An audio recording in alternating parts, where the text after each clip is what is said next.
Making his way from those dressing rooms over to speak to Stuart Nye. Before Ben gets here, followed by security guard and camera and everything, a bizarre day. I'm not sure what to think of that, but Really bizarre day. All started quite calm and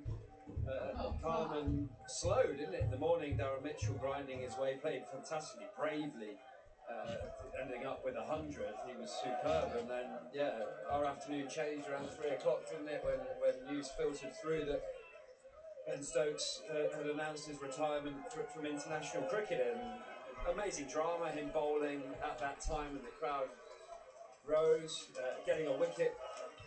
The next ball after the announcement had broken, and then opening the batting, which caught us all by surprise.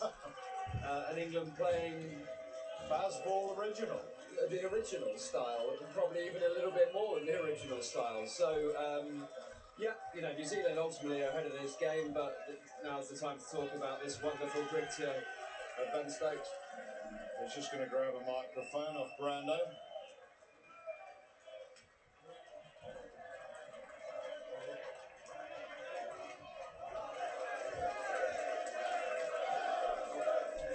I think the reaction around this crowd, we might not be able to hear it. You might not hear our questions here. That's nice.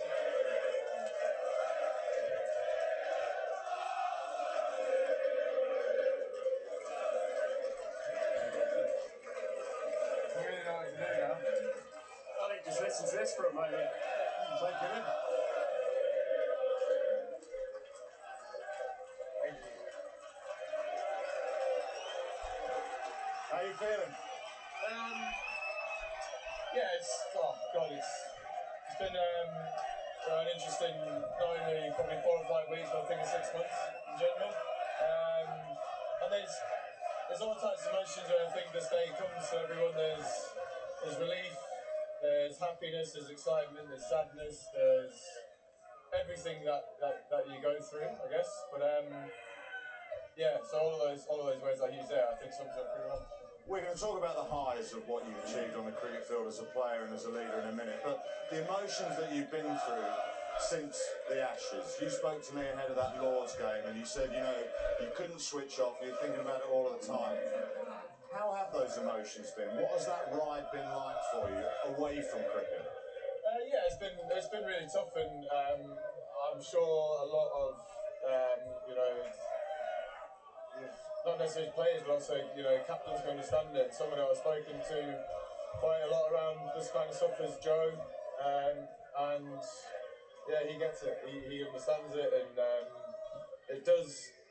It's the best thing that I've ever been asked to do, which is captain this team, captain this country, and I'll never begrudge any moment where I captain the team and walk the team out. It's simply the greatest honour you could ever, put on your shoulders as a player. But there's another side to it all, where people don't see, people don't understand, and only people close to those people can really see it. My family, particularly my wife, and other people, can see what you do go through emotionally, and as good as it is, there are bits where it does get you, it does drain you, and it does affect you in a negative way. But overall, it's literally been 4.5 years or whatever it's been. I've loved every single moment of it, but some times and some moments have been harder than others. When I interviewed you and spoke to you ahead of the Lord's Test, I didn't get a sense that this moment would come now. May I ask why now? Yeah, it's one of those, to be honest, there was a moment, the whole Lord's Test to me was something that, I guess, brought back some kind of negative feelings about where I was in my career, and I'd worked so hard from getting back home to try and, make things right. That's what I thought I was doing. And I put so much time and effort into it, maybe, I basically just, I think I maybe potentially burnt myself out. And then when I got to that week at Lord's, it was a very interesting and strange feeling to go into that game. And sometimes, for me, I've always thought that if I've got too much time on my hands, it can actually sometimes not be the best thing for me. But I gave myself as much time. I spoke to as many people as possibly could through the process of this whole thing that everyone goes through. And this great man being one of them. And I tried, I gave myself every opportunity to, I don't know, potentially, think it was maybe just a blip or something wasn't quite right. But everyone who I've spoken to about the day it happens, I say, what's it like? And they just say, oh, it kicks you straight in the face. And, I thought a few weeks ago that it did, but then, it was as I was putting my pants on yesterday, getting ready to go out there, that was that sort of last nail in the coffin. So are you thinking about this prior and coming into the Lord's test, or was events after Lord's kicking it on again? Yeah, no, it was the build-up. It was what things were like through that whole week for me. Walking off the field, and then another moment when I was sort of sat next to my mate Joe in the dressing room.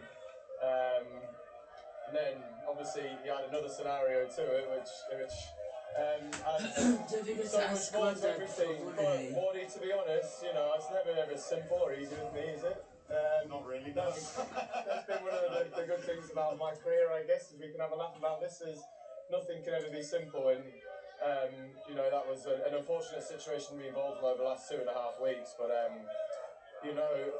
this game, I absolutely love cricket. And actually being back at Durham for the last 10 days when I wasn't part of the second test match, I found sort of, I don't know, not a reconnection, but I found a new lease of life with what my affection was towards cricket, and then I just couldn't get that same feeling back here this week as much as I was trying. And I've been through some rocky times, personally, with having to feel like I'm pushing myself through, or feel like I'm having to do something that's the right thing to do. And to be honest, it might sound quite selfish, but this decision, it is generally the best thing for me right now. And whether that means it's the best thing for the team going forward, I hope so. But it comes down to what I think is going to allow me to still love this game that I've played since I was a kid, and it's given me a career. I'm very excited about the next part of what I get to do, and actually, going back and playing for my boyhood club, Durham, really just sort of, I'm comparing this week to that week in terms of the emotion. Right now, I am buzzing because of this, but there's been moments this week where it's been really tough, and I sort of think again that just adds to everything, and it really makes it very clear in your mind that you're probably making the right decision. You've had challenges, you've had some downs, you've had a lot of ups. Could you please stay and watch this with us?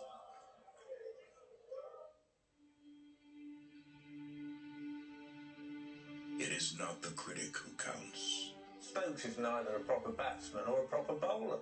Not the man who points out how the strong man stumbles. I've said about it on the field, Ben could wear a T-shirt, why always me? Off the field, he could do exactly the same. Trouble follows him around. Or where the doer of deeds could have done them better. Ben Stokes is having a horror run of form. He thought it was there to hit. Got no timing on it. He's in no control of that shot on the most simple of catches. The credit belongs to the man who is actually in the arena. Oh, no way! No way! You cannot do that, Ben Stokes. Whose face is marred by dust, sweat, and blood. Who strives valiantly. Who errs. Who comes short again and again. 24 from 4 deliveries, and the West Indies win. Because there is no effort without error and shortcoming. But who does actually strive to do the deeds? It's Ben Stokes with the winning runs. Who else? It's always Ben Stokes. He's redemption from 2016. Who knows great enthusiasms, the great devotions. Oh, what a catch! Ben Stokes. Who spends himself in a worthy cause. England are on top of the world. Who at the best knows in the end the triumph of high achievement. What an innings, what a player. Take a bow, Ben Stokes. And who at the worst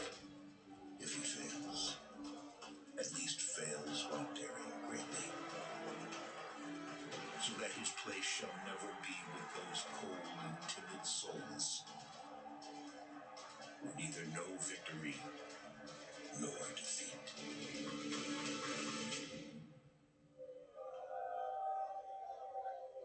And quite a ride. Yeah, it's pretty cool things to look back on there. I think both, you know, obviously good times, pretty bad times, but it's sort of another thing that I had was this over the last 5-6 weeks. It was like it was something else that I felt like, you know, you have to try and overcome, and I felt like I've been pretty good at that throughout my career, at overcoming on-field disappointment and disappointment. And then the emotional side of this since Australia, it's the way I said it to my wife is actually, I said, I don't actually think I have any more fight left in me to get over this, to be honest. So it has hit you in the face. It literally, it did. And that's, you know, just, I guess you go through that whole process and you speak to people who are close to you and you start letting more and more and more out, and then the more I spoke to my wife about it and other people about it, I guess you just find you end up stemming things further and further and further and back. But yeah, it's brutal what we do, physically, mentally, and all that. And even the stuff away from it, you know, what you have to put in and the hard work, even that's just getting a bit tiring these days. You know, 35, I feel like I've got to do so much physical work to keep myself doing what I do out there. And sort of, again, do I have that in me? Do I have that fight in me to keep doing that? Because of what I know it takes to walk out there and play for this country. So, you know, there's so many things that have leaned me towards knowing that this is the right decision. There's the emotional side, the physical side, the mental side, and yeah. The announcement came whilst you were in the middle of one of your beast spells again, and then you did this. The crowd went berserk. What was that like? So, see, I spoke to the team this morning. I spoke to a couple of boys. I spoke to Ruti and Brookie last night about everything. And obviously I had a big job to still do today out in the field, and I was like, no, let's just crack on and we'll see how the day goes, whatever. But I think the team that we've got up there in terms of the comms team and then even Baz, like, I just said, look, you guys work with, you know, Michael Lump, who looks after me, and Neil Fairbrother, and you just guys come up with a plan, whatever you think's best, but just let me concentrate what I need to do out in the middle with the team. And we had a little plan where it was sort of like, if we get to like 7 or 8 down, we think it would be nice to do the message, because it was always going to be a tactical decision for me to actually open the batting because of the wicket and what we felt like we needed to do against the new ball. So everything considered, I was just like, right, you do what you feel is best. And everyone just had a laugh at when we came up, because obviously as soon as it got announced, I knew, and everyone else was a bit like, what's going on? And then of course I'd have to take a wicket, wouldn't I? Like, That was your first awareness when the crowd just started lifting up. That yeah, you knew because I knew the that they public were planning on doing that. And then funnily walked off, and Baz was like, bloody hell, we should have done it an hour earlier because he might have bought them out by now. But he just said, like, it's just typical you, that, isn't it? Like, yeah, but that crowd was, when it obviously became public knowledge, jeez, like, even the other boys were just like, wow, this is like absolutely electric. And yeah, so I give credit to the comms team up there for making that sort of play out how it did. Well, Baz won't like hearing this. You bowled 4 miles an hour faster in that over after that statement was released than the crowd knew. Yeah, well, I was just, you know, Bend your back, Stokes. yeah, well, I was just channeling my inner, like, you know, counter grind. You know, my run-up's now going to be halved, and yeah, like again, like I'm really excited about what I've got to do going forward. I'm planning on still playing for Durham and whatever else opportunities there are as well. But yeah, I got a bit tired of the keeper standing up, so I thought, right, go back.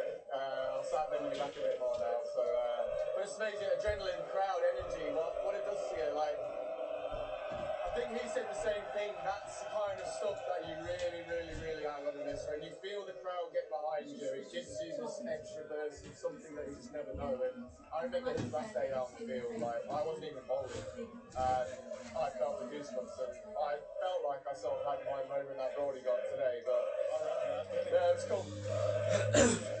Different.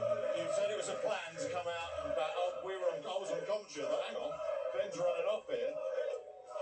Here you go. So this was always a plan because it was utter chaos, and then you smoked your first ball, trying to sweep the second ball. Well, it had been something we'd spoken about tactically because obviously how we'd seen the wicket deteriorate and how hard the new ball was, and we just didn't want to allow the opening bowlers to feel like they could settle. And how I likened it was just go out there and literally cause as much chaos as you possibly can. I wasn't expecting a reverse sweep second ball. No, that was something I had to really just go. I sort of played the two balls out in my head first off, and there was run down the wicket and then reverse sweep, but I definitely wouldn't have been reverse sweep Will or wrong. I hold my hands up for that one. But, yeah, it was just caused a bit of chaos, and Ducky fed up that energy. He said it really didn't help him because the field all of a sudden went back, and you know, it was just as the test matches played out, we were just like, look, the new ball is the hardest point to score, but also the most dangerous in terms of threat of taking wickets. So, you know, it was a tactical decision, and look, I know we're 4 down, but we've knocked a heavy chunk off this total already, and you know, now we've got 2 very good players down the middle, and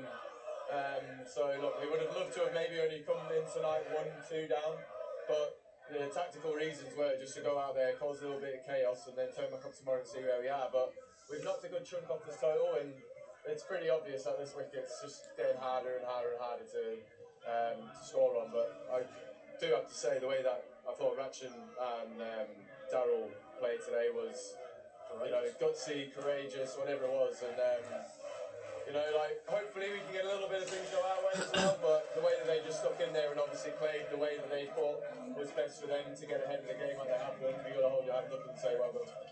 What's your most cherished memories wearing the 3 lions? There's a few. I think winning the 2015 Ashes here, like, even though we still had the series to play, that was an amazing moment for me. Like, you know, I played in Ashes in Australia where I made my debut, things didn't go too well there. So then to be part of an Ashes winning team here in 2015 as such a young lad was pretty special. But yeah, I think leading the team out for the first time as captain, official captain, that's probably the best moment. Did you always covet being captain? And did some of the challenges surprise you? Did you always covet, like really want the captaincy? And did some of what you had to deal with surprise you? Captaincy was never anything that I wanted, or I was desperate to, you know, seek and go out of my way to make myself, I want this.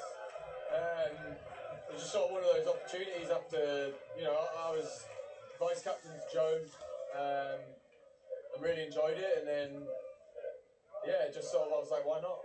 Like, you know, I'm pretty experienced, I've played a lot of cricket, I don't have that much captaincy experience, but sounds silly saying it now, but I'm sort of like, well, how hard can it be?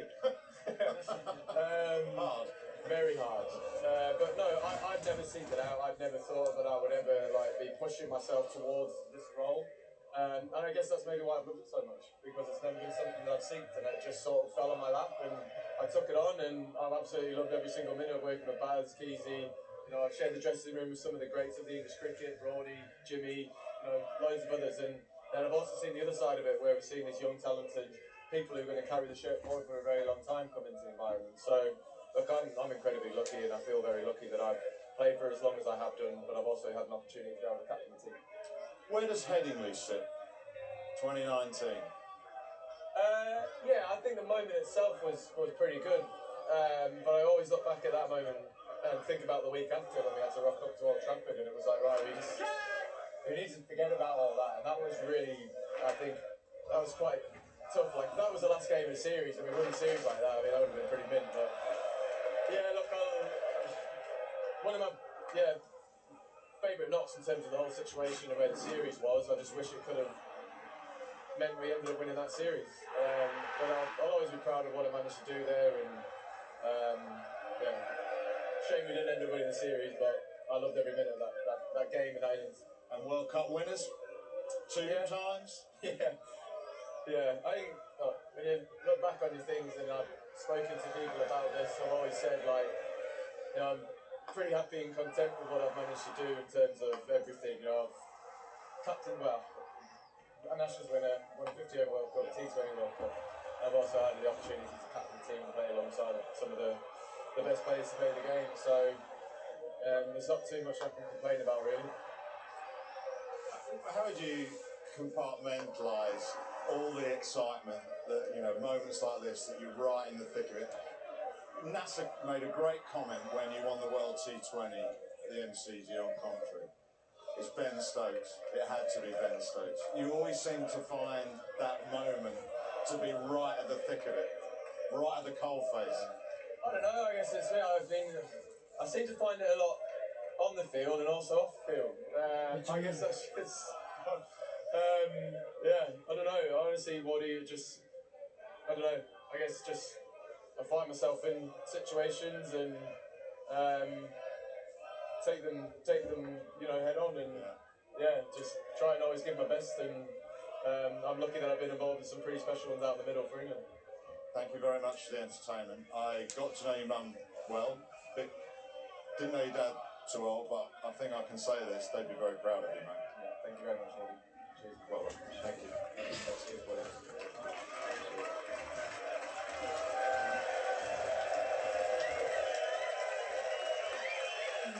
He's done. You're right. Feel quite real, to be honest. And very special, just listening to this group of cricket fans.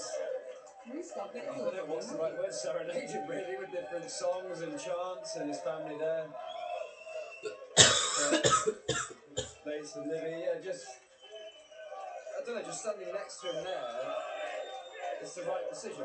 He's finished. He knows it. He knows he's finished playing cricket at this highest level, under this pressure, under this scrutiny, and it's a shame for England fans. We won't see him put on that shirt again. For us in the job we now do, how entertaining he is to talk about and comment on.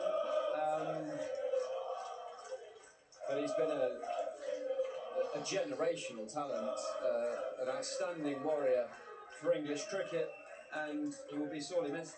Mike Clapton joined us, a warrior. That's not a bad way to describe him at times in an England shirt. Oh, he's been an undeniably great cricketer for England, no question about that. Many of England's best moments in the time that I've been watching and following the game have come when they've had a cricketer like that as an all-rounder. Botham first of all, Flintoff then, Stokes. I think he's been an outstanding England captain throughout that journey.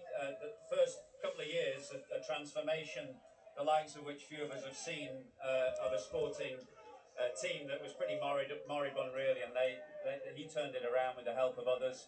It hasn't gone to plan in the last year, and I have to say, you know, we were there at Lord's, and those of us who've been in that job, I think, recognised that he'd come to the end of the road. He looked like a man who'd been captain in England for 4 years. A lot of us did it for about that time. It is a wearing job, and one that gets on top of you that you can't let go. And I felt that then, actually, and I think, you know, some of the comments since, there'll be a lot written about the way that the relationship between Stokes and Key and McCullum.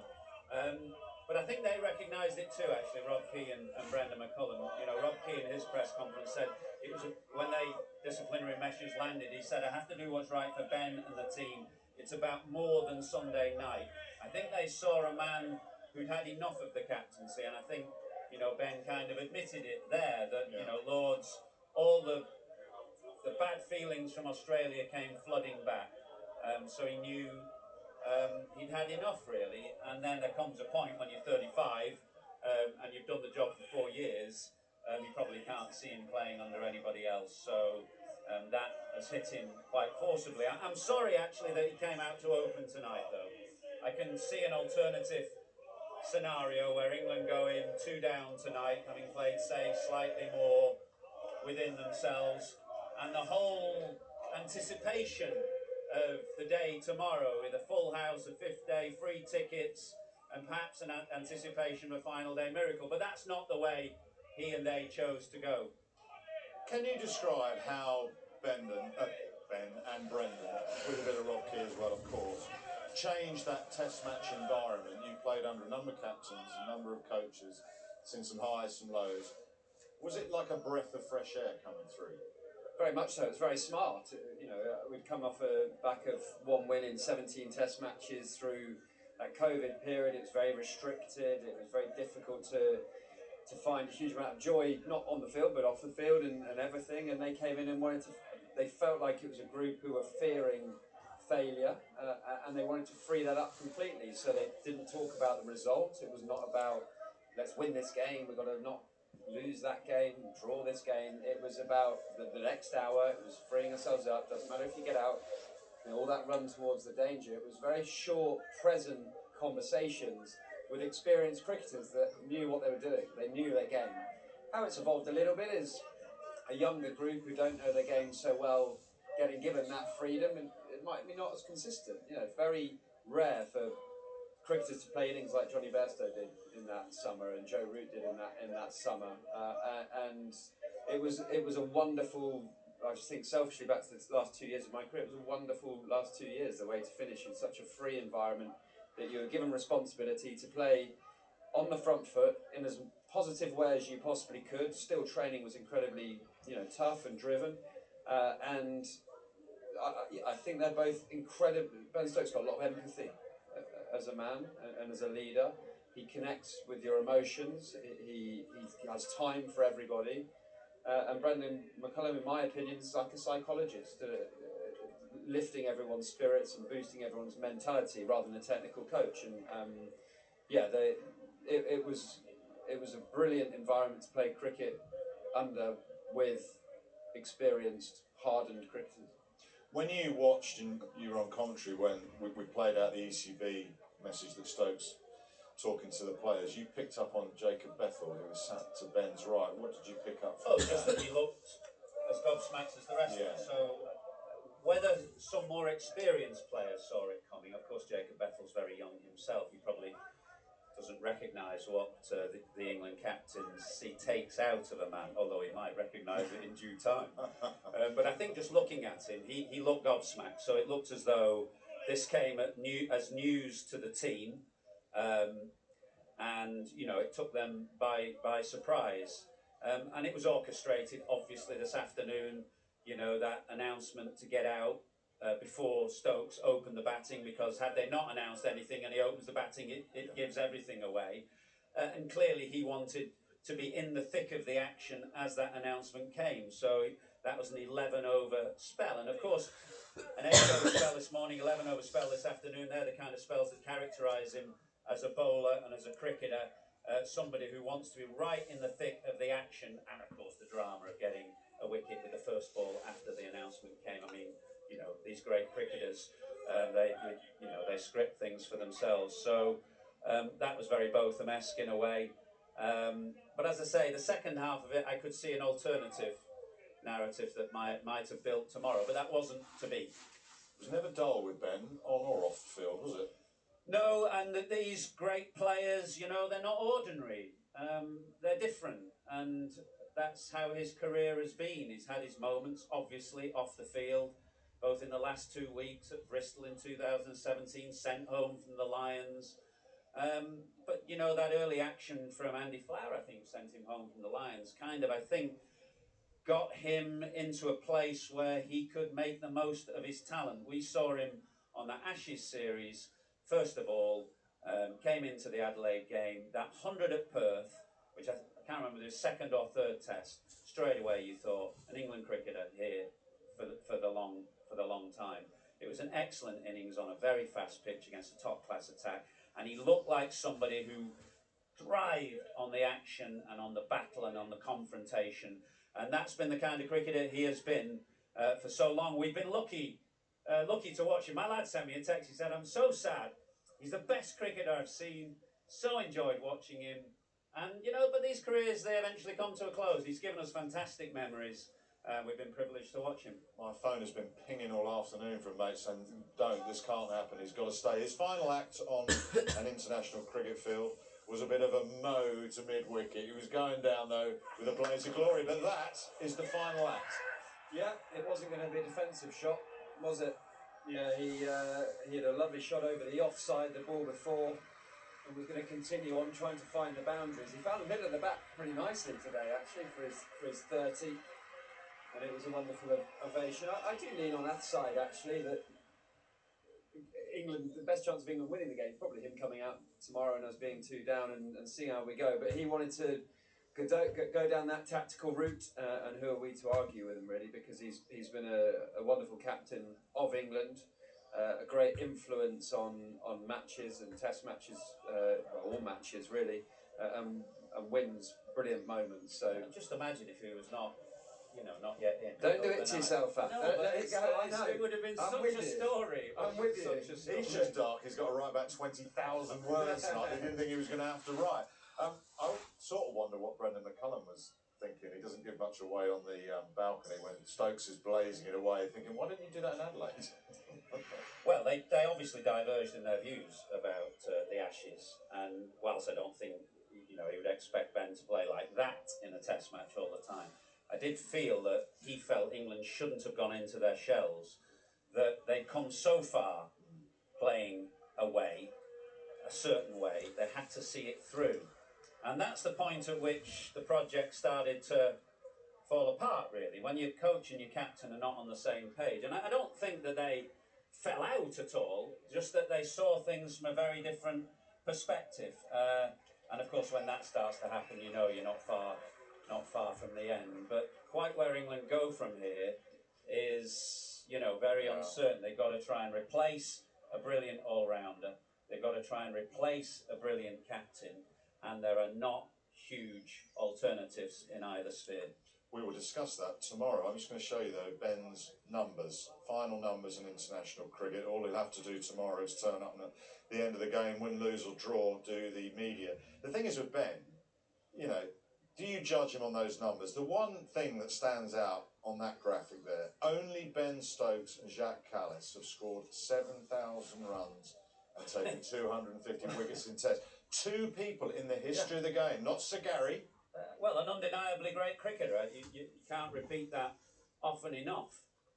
Only Jacques Kallis has scored more runs and taken more wickets than Ben Stokes in Test matches. So the numbers are there, the moments are there, the victories are there. He's influenced a team that has won a World Cup and won an Ashes.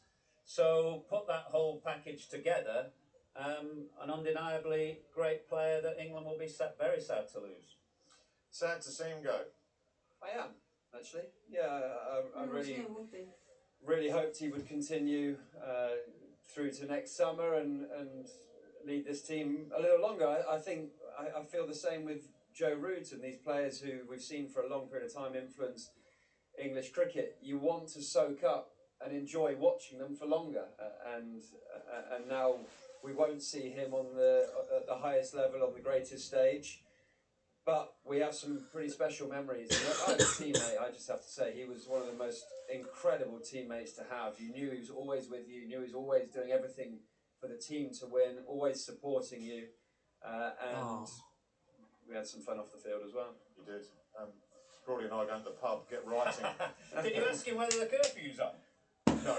I think that was remiss of me. I thought we'd leave it a bit more positive. I don't think he's too bothered by it now. Yes, okay, moving on.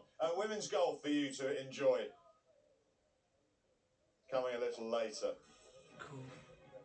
And it is the last round of the KPMG Women's PGA Championship. That's now on Sky Sports Golf. Now, we know the semi-finals for the ICC Women's T20 World Cup. India are out, so it's Australia, West Indies at the Oval on Tuesday at 2, England against South Africa on Thursday at 6, and the final at Lord's is Sunday, July the 5th at 2 o'clock on Sky Sports Cricket. So we'll be back for this, the final day of this series. But today's a day when we said goodbye to one of the greats of English cricket. Bye-bye. There's something that I know is going to happen over the next 2 days, which is going to be, this is my last 2 days as your captain, and my last 2 days as representing England. Got the emotional side out of it, but now it's time to go and win. And everyone else, please just come with me.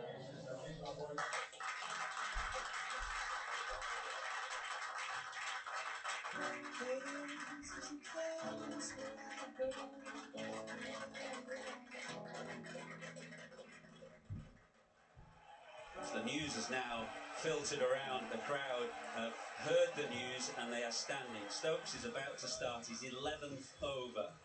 It's clearly an orchestrated spell. He wants to go out being remembered for one of those bone-shattering spells that has made him the cricketer that he is, really, an all-rounder of immense match-changing ability. And he now starts another over. Bowling Here we six go. unchanged. To bowl.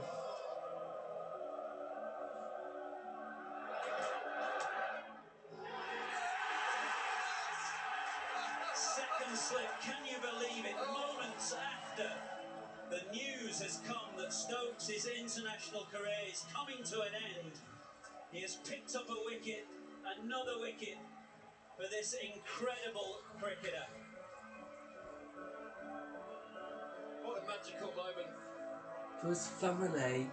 Ben Stokes is now walking down the stairs. Here he goes. The guard of honour awaits him and the crowd are up.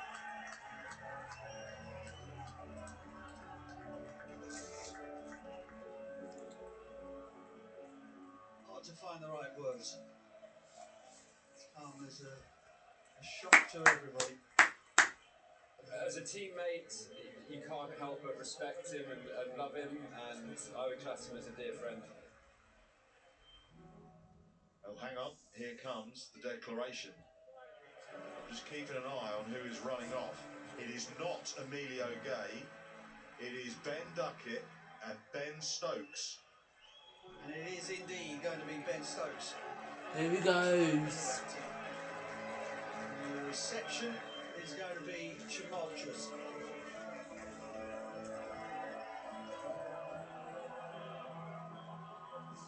So it will be Ben Stokes for the last time. That's an ugly As cricketer. England captain, as international cricketer taking the field.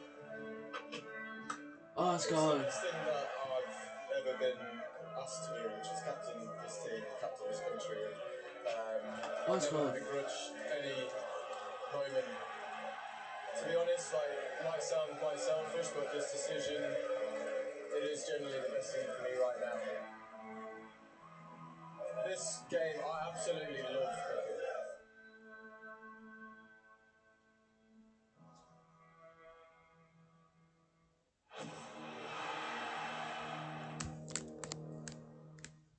For a chance to win a share of 20.2 million